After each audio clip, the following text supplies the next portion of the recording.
La musique est une chose extrêmement importante dans le cinéma. Et j'aime en tout cas lui donner le rang qu'elle mérite. C'est-à-dire d'aller plus loin que d'être un simple accompagnement émotionnel. J'aime que le scénario soit totalement cadré, que les personnages existent en eux-mêmes, par l'écriture. Et puis, là, dans le dernier temps, la musique intervient. Et quand elle intervient, c'est vrai, elle remodifie à son tour le scénario.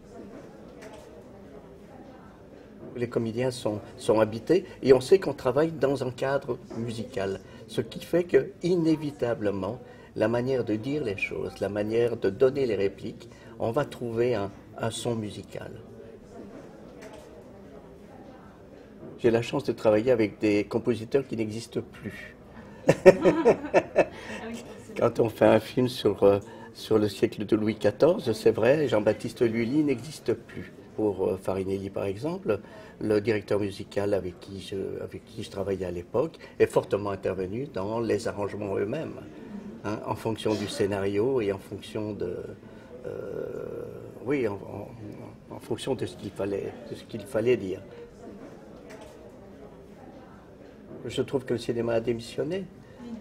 Et il y a un manque d'ambition générale dans le cinéma. Pas du côté des producteurs. On trouve toujours des producteurs très intéressés pour faire des choses formidables. Mais c'est du côté des décideurs financiers, du côté des financeurs, pardon. Les chaînes de télévision aujourd'hui ont très très peur de ce genre de choses. La chose principale, c'est le cœur, c'est l'émotion. Et quand on travaille le matériau musical, c'est ça. Le matériau musical, c'est de l'émotion à l'état pur.